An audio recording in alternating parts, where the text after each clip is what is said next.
Bom dia, tudo bem? A mensagem que Deus colocou para mim hoje, ela diz assim: você espera muitas bênçãos, mas não abre mão dos velhos pecados. Arrependam-se. Senhor, tende misericórdia de nós. Perdoa, Pai, todos os nossos pecados. Livra-nos de todo mal. Nos afasta de tudo aquilo que não vem de Ti. Nós agradecemos, Senhor, por mais esse dia, pelo alimento, pela palavra, pela presença. Aceita, Senhor, essa nossa oração, esse nosso louvor, pois nós Te amamos, bendizemos, adoramos. Somente Tu é o nosso Deus e em Ti confiamos.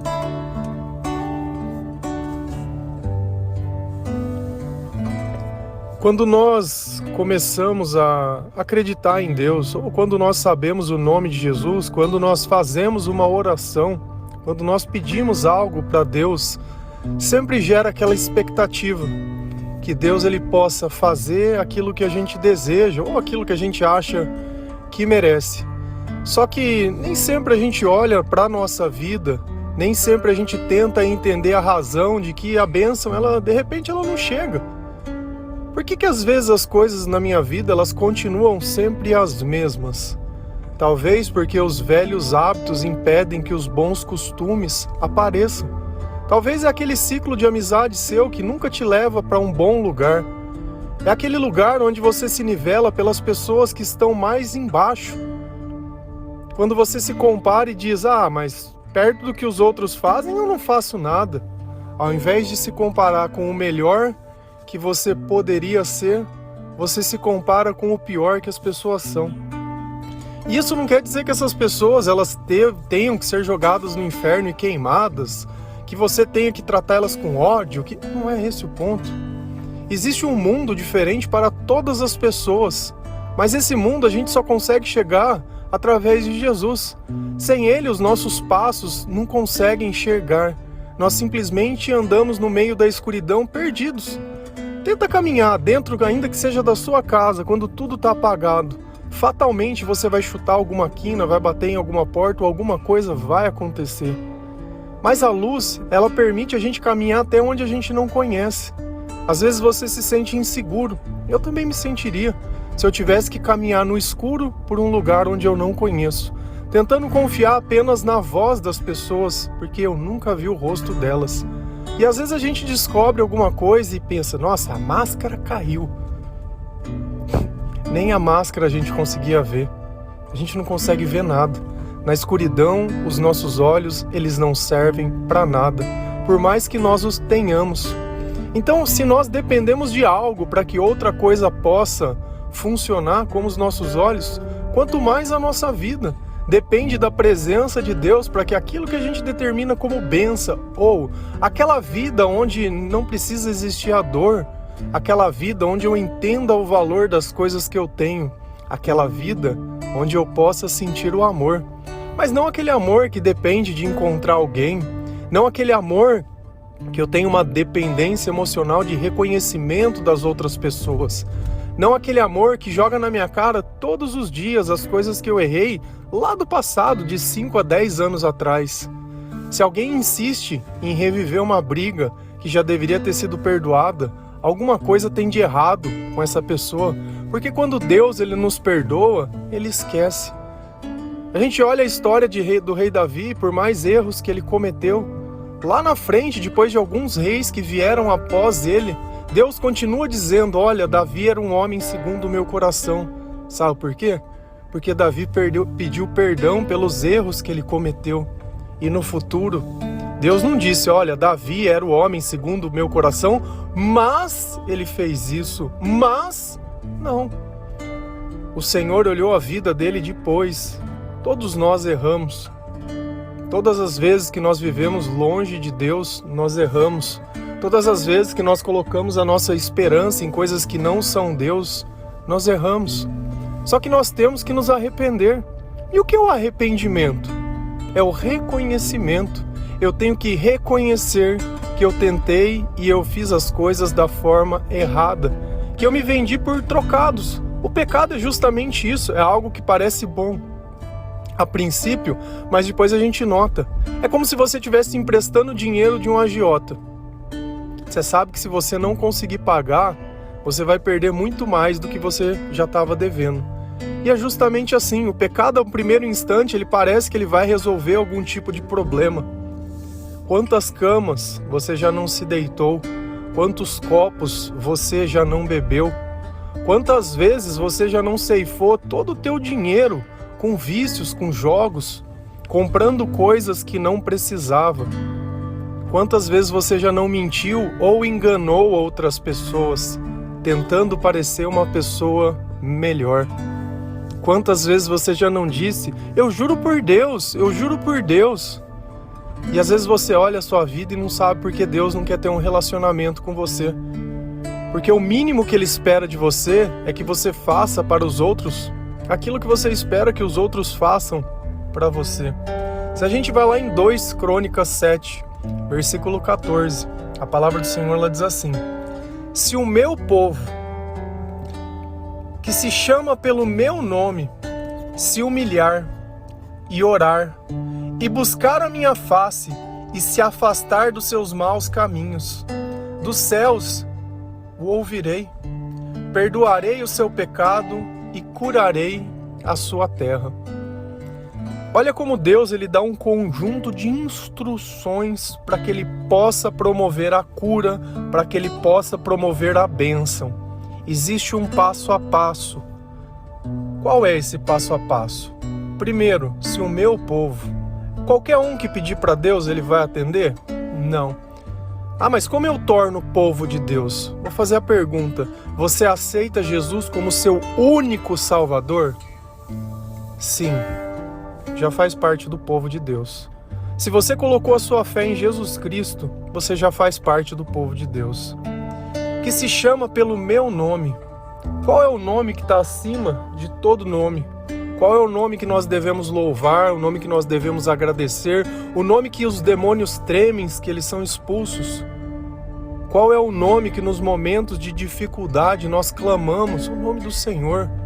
Então olha como o fato de eu aceitar Jesus como meu Salvador, Ele se torna o meu socorro bem presente na hora da angústia. E aqui vem o ponto: se humilhar. O que é se humilhar? É reconhecer que eu não sou tão bom. Não é uma humilhação quando a gente mente e tem que falar para outra pessoa que mentiu, ou quando a gente engana e tem que falar que enganou. Não é uma humilhação a gente ter que falar às vezes a verdade que a gente não quer mostrar e demonstrar que nós não éramos confiáveis, nós não éramos tão bons assim. Nós não éramos nada do que as pessoas pensavam. Isso é uma humilhação. Mas nós devemos passar por isso porque esse arrependimento abre espaço para que Deus possa trabalhar. Porque enquanto o diabo é o pai da mentira, Deus é o pai da verdade.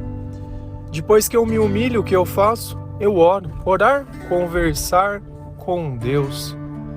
Então eu reconheço o que eu fiz e vou conversar com Deus sobre as coisas que eu fiz.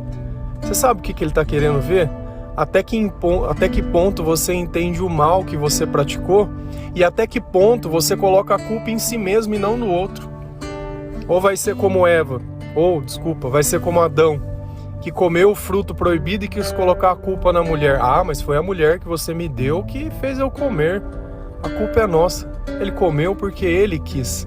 Independente de quem te faça pecar, você pecou porque você quis. Você escolheu estar lá, você escolheu sentir aquilo, você escolheu cometer os velhos pecados, você insistiu que esse é um caminho que nunca te levou para lugar nenhum, mas que de alguma forma a sua vida é impossível sem ele. E você está aí esperando que Deus faça grandes milagres em uma terra morta e seca. Quando nós começamos a orar, nós começamos a conversar com Deus e Deus diz: busca. Onde que eu busco Deus? Na palavra, nos louvores, no amor. Eu busco Deus dentro do meu arrependimento, dentro do meu perdão. Eu busco Deus tentando ser melhor, fazendo tudo diferente. Buscar a minha face e se afastar de quem? Dos seus maus caminhos. Então aqui já não tem mais espaço para os velhos pecados, porque eles estão nos meus caminhos antigos e Deus está me dando novos caminhos. a nossa vida, sem a mudança do nosso comportamento, se você acha que não tem problema no final de semana, né? Não tem problema. Por quê? Porque eu tenho que sair de casa porque eu tenho que encontrar alguém. Então, para encontrar o marido, pode descer lá no inferno. Para mim achar uma esposa, eu posso ir dentro de um bordel lá e não tem problema nenhum. Não tem problema. Para mim ganhar dinheiro, pode ser vendendo droga, pode ser vendendo coisa ilícita, roubando. Não, aí não tem problema. Então os meios se justificam os fins. Qual será que vai ser a consequência disso? Porque às vezes, né, não vem o filho, mas vem a doença, né? Hoje em dia as pessoas elas andam tão impuras que para uma poder ter relação com a outra, elas precisam colocar um plástico para que o corpo de uma não encoste no corpo da outra. Porque caso isso aconteça, vem a doença. Pessoas impuras. E às vezes a gente está tão acostumado com isso que acha normal. Ah, é uma coceirinha, corrimentinho, né? Ai, tá bom. Se a gente precisa beber para se deitar com essas pessoas, né? Tem que estar muito louco, né? Ou muito louco. Mas nada disso é uma condenação se isso acontece na sua vida. Mas é isso que a gente tem que começar a prestar atenção. Será que é justamente isso que eu espero até o fim da minha vida? Ou você acha que magicamente alguma coisa vai estralar na tua cabeça e do nada você vai encontrar alguém que você encontrou no meio desse lugar e vocês dois magicamente vão se transformar em pessoas maravilhosas? Não vão. Os velhos hábitos que a gente traz são velhos. Não é à toa que Deus fala na palavra que as más companhias, elas estragam os bons costumes. O meio que eu vivo, se eu vou atrás de coisas nos lugares errados, eu vou encontrar aquilo que é errado. E você às vezes quer determinar como Deus vai fazer o milagre, como Deus vai fazer a bênção. Não é porque você sai, não.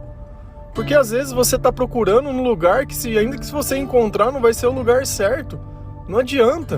Não adianta você achar que dentro do inferno é o lugar que você procura. Já é o inferno. Independente do canto que você andar, continua sendo o inferno. Não tem como a gente simplesmente tirar uma parte boa de uma coisa que é inteira ruim. E Deus disse afastar dos seus maus caminhos. Então tem. Dos céus eu ouvirei e perdoarei os seus pecados. É isso que a gente se humilha para ter. É isso que o arrependimento traz, perdão. Quando eu recebo o perdão de Deus, eu estou recebendo a minha liberdade de volta, eu estou recebendo a minha cura, eu estou recebendo a minha dignidade, eu estou recebendo de Deus a luz, para que eu possa enxergar os meus passos, mudar o meu comportamento e curarei a sua terra. Porque a nossa terra ela está doente. Hoje a gente vê as pessoas e elas estão doentes. Elas não conseguem aceitar a si mesmas. Para tirar uma simples foto é preciso manipular, para que os outros vejam aquilo que pessoalmente é impossível ver.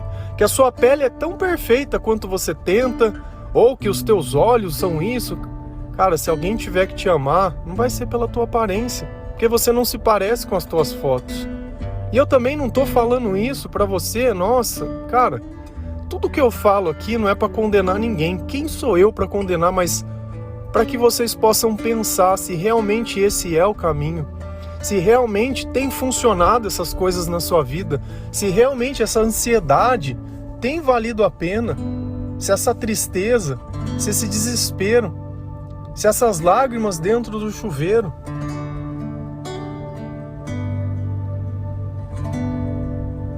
Tem gente que é considerado forte porque teve medo de fugir. Ela ficou lá porque ela não conseguiu, ela estava com medo. E às vezes a gente nem percebe o que tem acontecido. Nós estamos precisando dessa cura. Nós estamos precisando se arrepender. Às vezes o teu pecado ele não é tão grande. Não é, tem gente que peca muito pior, concordo.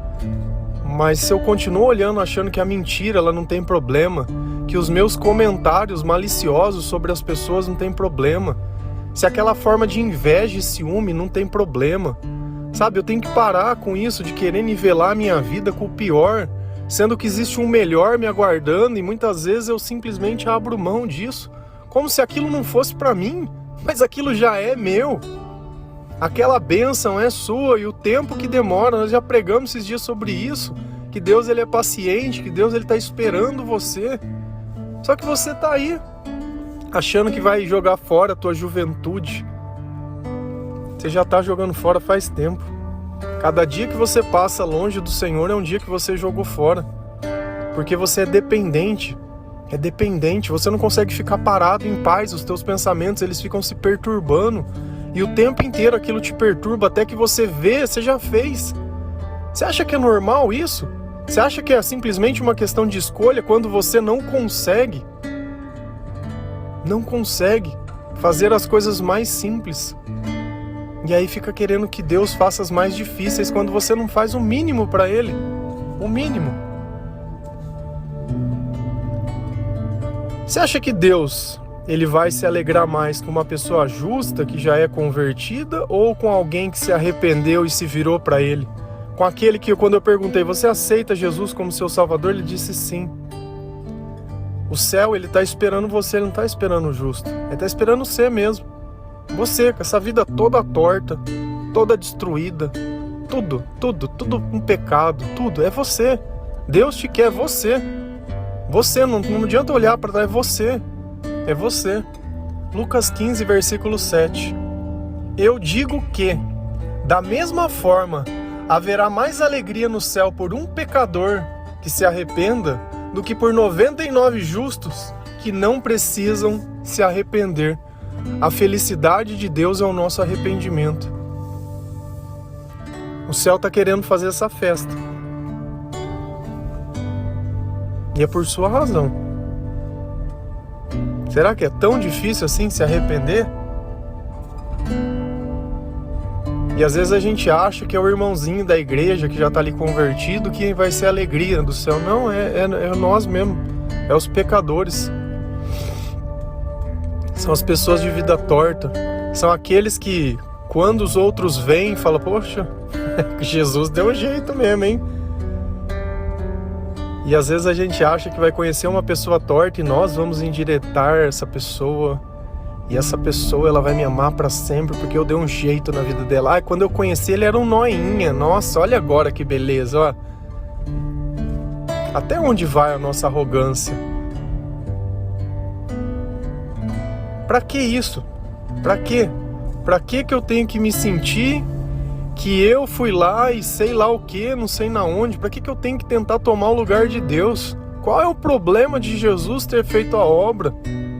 Qual é o problema de eu ser dependente de Deus? Qual é o problema de eu poder aproveitar aquilo que o Senhor me proporciona? E o melhor é que não tem consequência nenhuma. Só tem bons sentimentos, tem paz, tem sinônimo de eternidade. Sabe, para que eu preciso continuar insistindo nas mesmas coisas? E o tempo ele tá passando. Deus fala que mais vale um cachorro vivo que um leão morto, que depois que a gente morre já não dá mais para louvar, já não tem mais tempo. Não adianta a gente ficar com essas maluquices, não. Não tem essas maluquices, tem maluquice, é maluquice. Eu gostaria que vocês lessem a Bíblia uma vez inteira. E depois vocês fossem olhar o que vocês aprenderam a vida inteira dentro das igrejas que existem, dentro das doutrinas, vai cair o queixo de vocês, porque eu queria saber quem foi o pai criativo das coisas, porque não foi Deus. Não foi Deus, tem muita maluquice. E aí quando a gente acredita nessas maluquices que não pede renúncia de pecado, que não pede arrependimento, que não pede nada, né? Que a punição é orar Pai Nosso, é orar não sei o quê. Cara, eu não tô falando isso pra falar, olha, porque você é isso, então... Cara, longe disso. Eu tô dizendo, cara, existe uma vida pra você lá em Jesus. Existe uma vida pra você dentro da palavra de Deus. Existe um caminho que você não tem encontrado porque ele tá dentro da palavra. Você tá buscando Deus pela boca dos homens e não pela boca de Deus. E não adianta, ontem nós falamos sobre isso, sobre o que eles pregam, que tá escrito na palavra, tá certo, mas se na própria vida deles a gente não consegue enxergar isso, como eu posso acreditar um evangelho que não transforma a boca de quem prega? Todos os dias eu tô aqui anunciando. Eu não sei se todos os dias você tá aí ouvindo. Mas eu sei o que Deus tem feito na minha vida. E o que Deus tem feito na sua? Deus ele fala que nós vamos colher na medida que nós plantarmos. Você tem plantado todo dia? Ou não? Ah, final de semana, né? Ah, teve uma feira aqui na minha cidade Sabe o que é? Eu comprei um camarote, então eu vou lá. Depois não sabe, né? Depois não sabe. Porque o resto do ano inteiro vive sendo pisado, sendo humilhado. Mas o importante é que tava bonito nas fotos, né? E eu não tô dizendo que o lugar é errado. A intenção que nós vamos no lugar é errado. Eu, independente do que eu faço no outro dia, eu tô aqui de manhã. Todos os dias, acordando no mesmo horário, fazendo as mesmas coisas. Porque o meu compromisso com Deus, ele não pode ser quebrado baseado nas circunstâncias. Se algum dia eu não gravar, é porque eu devo estar entubado. Porque se eu conseguir falar, eu vou falar. Então vocês já ficam o acordo. Enquanto eu conseguir falar, eu vou continuar fazendo. Por pessoas que eu nem conheço. Mas todos os dias eu vou olhando e falo, meu, tem pelo menos 1000 pessoas aqui. Nos piores dias. Nos dias que ninguém tá nem aí, tem 1000 pelo menos que estão comigo. Mas elas estão comigo? Não, elas estão com Deus, assim como eu. Elas estão ali sedentas. Elas estão ali procurando um direcionamento. Elas estão usando para evangelizar. Elas estão insistindo quando ninguém mais estava. Na palavra de Deus diz, olha, pregue em tempo e fora de tempo, porque vai chegar um tempo que as pessoas elas não vão mais suportar a sã doutrina. Elas ajuntarão mestres para si mesmo, que vão pregar aquilo que elas querem ouvir, não aquilo que elas precisam ouvir. Mas nós vamos continuar insistindo. Insistindo. Você espera por muitas bênçãos, mas não abre mão dos velhos pecados. O que falta? Arrependimento. E aí a sua vida ela vai começar. Amém? Que Deus abençoe cada um de vocês, que o Senhor ele possa tocar o seu coração, que o Senhor possa abrir a sua visão, que você possa olhar no meio dessa escuridão, que as tuas lágrimas elas possam cessar, que o Senhor possa ser o Senhor da sua vida por todos os dias e que não existe data ou qualquer tipo de coisa que possa te ficar entre a sua relação que você tenha com Deus. Amém? Que Deus abençoe cada um de vocês. Feliz a nação cujo Deus é o Senhor. Um bom dia.